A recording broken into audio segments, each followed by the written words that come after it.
I'm Dr. Brian Moran with Chicago Prostate Cancer Center, and this is my patient, Bill. Bill's a football coach who I took care of last year, and Bill represents a very unique patient presentation. He had an elevated PSA, a biopsy was indicated, but Bill was aware of our mapping biopsy that we do through the perineum, and this biopsy was performed. Unfortunately, we identified quite a bit of cancer, but we were able to design the prostate implant according to this mapping biopsy. And as a result, we're out now beyond 6 months. Bill's had a remarkable response. His PSA is essentially 0, but equally important is quality of life, which is so important to Bill, being a defensive line coach for one of the colleges in the area.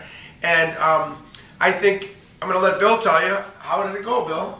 Well, I was referred to Dr. Moran and Chicago Prostate last August after I had an elevated PSA number, and my basic doctor, Dr. Schubert from Joliet, said you better go get yourself checked out. I came to CP, met Dr. Moran, and had the procedure explained to me, and I'll be honest with you, the best thing I could say, it was a piece of cake.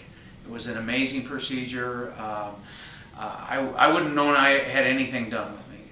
My quality of life in all facets is tremendous, and I owe a lot to Dr. Moran and Chicago Prostate. Well, Bill, thank you for those kind words. And I think what I'm so excited about is that prostate seed implant therapy has just been taken to the next level because of this biopsy technique that allows mapping. So we know where the cancer cells are. We can focus more radiation there and minimize any side effects. So Bill, it's really great to have you, and I hope you have a great season this year. All I can finish is saying, anybody who has this issue, don't waste your time, and nothing against anybody else, but get yourself here to Chicago Prostate ASAP.